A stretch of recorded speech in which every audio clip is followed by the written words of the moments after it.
Monday evening plans, but the cloudiness is pretty thick, especially near and south of the state line. There has been some clearing in the late afternoon warming that has allowed the clear sky to break out across interior South Georgia.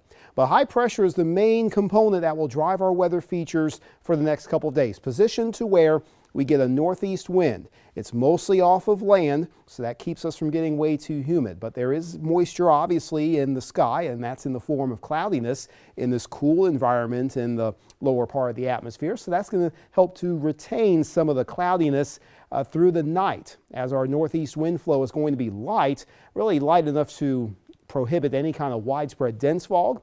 But with the clouds as they are, they may lower in their base, and that can maybe spread some low clouds across the area, with a gradual breaking of the cloudiness more obvious across South Georgia by midday tomorrow.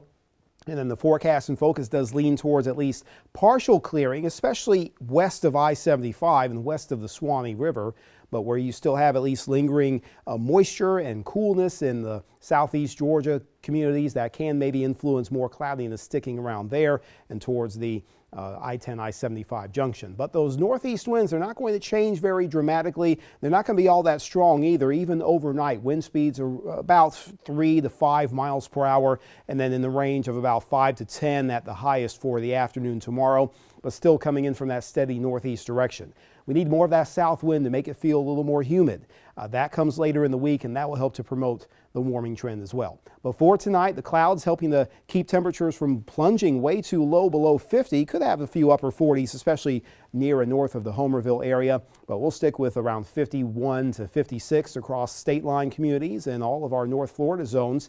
Tomorrow, as the sun starts to emerge through the clouds, that will help to start that warming trend. But we get to above average levels by a few degrees, upper 60s in the northern part of our region in South Georgia. Lower 70s are within reach in our North Florida counties and communities. If you have boating plans, be aware that there can be some sea fog offshore, and then maybe a few breaks in the clouds with ongoing northeast wind. Wind speeds around 6 to 12 knots through the morning, maybe slightly higher in the afternoon. Here's the warming trend in the extended first alert forecast. We start to notice the building warmth by midweek with additional sunshine. Thursday, Friday, sun and cloud mix. High pressure in the Gulf builds our way, keeps cold air from reaching us. So that means 75 to 80, a good bet right through Friday. We'll start to bring in more clouds with that weakening high. Best rain chance appears to be Sunday with a slight cool down.